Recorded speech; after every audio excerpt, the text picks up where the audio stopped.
Dengar kabar Australia dan Israel ancam serang TNI di Gaza, Rusia langsung kirim pasukan perang. Подчеркну, Индонезия один из наших ключевых партнеров в Азиатско-Тихоокеанском регионе. Российско-индонезийские отношения носят конструктивный и обоюдовыгодный характер, стабильно развиваются на основе давних добрых традиций дружбы и взаимопомощи. Напомню, что наша страна помогала становлению индонезийской государственности, укреплению позиций молодой республики на международной арене.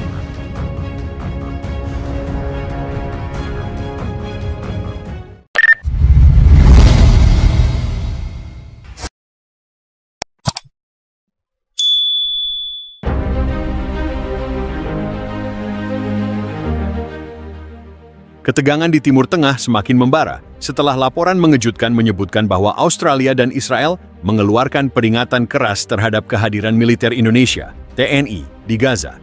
Dalam pernyataan bersama yang dirilis fiktif oleh media internasional, kedua negara tersebut menuding TNI telah melampaui mandat kemanusiaan dan memberikan dukungan tak langsung kepada kelompok-kelompok yang dianggap sebagai ancaman bagi keamanan Israel dan sekutunya. Peringatan tersebut sontak memicu reaksi keras dari berbagai negara, terutama dari Rusia.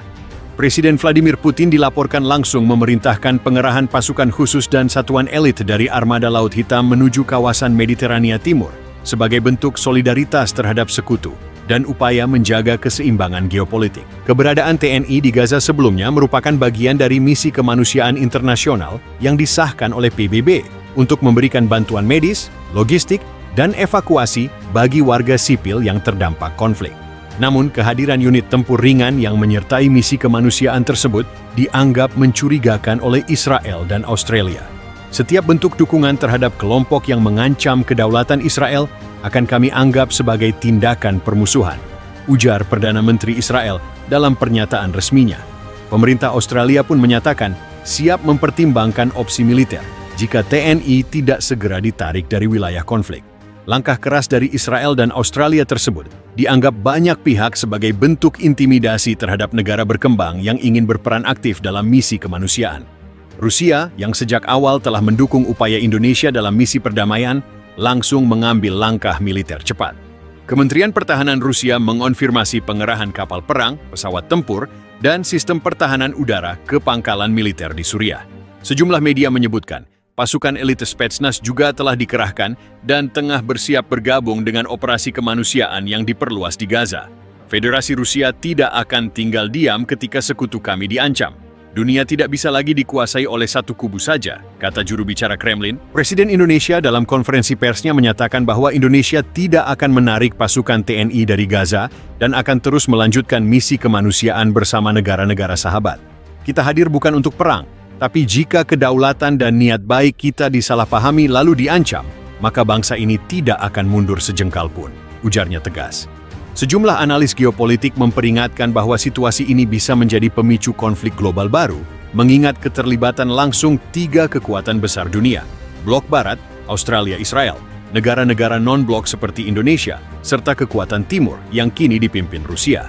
Pertemuan darurat Dewan Keamanan PBB dijadwalkan digelar dalam waktu dekat.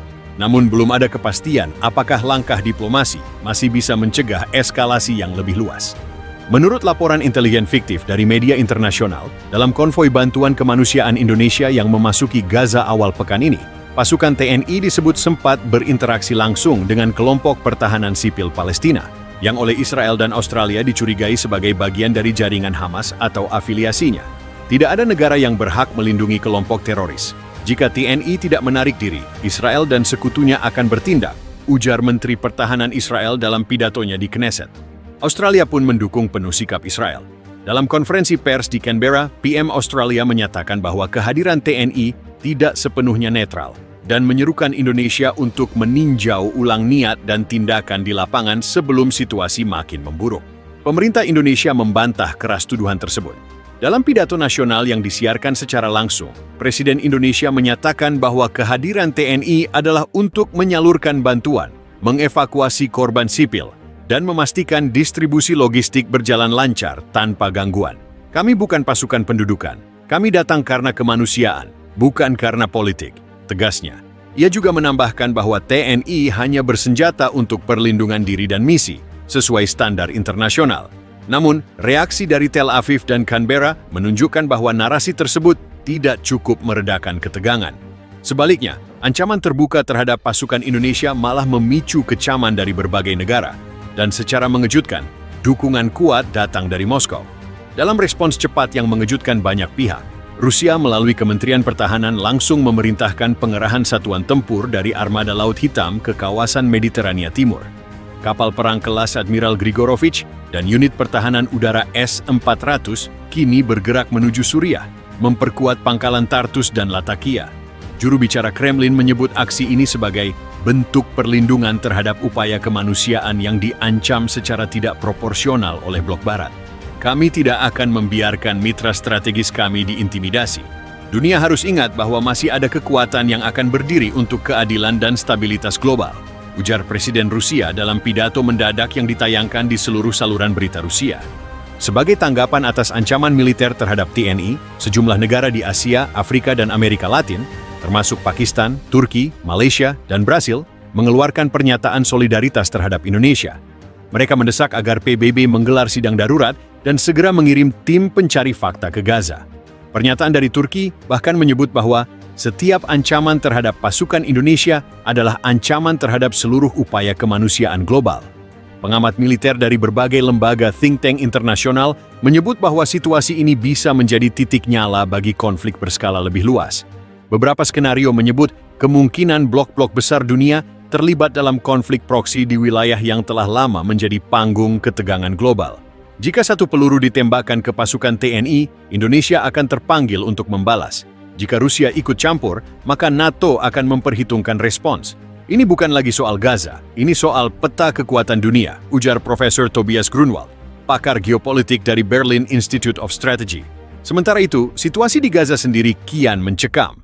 TNI dilaporkan masih melanjutkan operasi penyelamatan di Rafah dan tengah mengevakuasi lebih dari 300 warga sipil ke zona aman. Militer Israel terlihat meningkatkan patroli udara dan memperluas wilayah zona larangan masuk, yang kini hampir mencapai lokasi pos bantuan Indonesia. Drone pengintai Australia juga dilaporkan terlihat di sekitar perairan selatan Gaza, memantau pergerakan kapal logistik Indonesia. Meski upaya diplomasi masih berlangsung, ancaman serangan langsung dari Australia dan Israel terhadap Indonesia, serta pengerahan kekuatan Rusia, telah membawa dunia ke titik genting.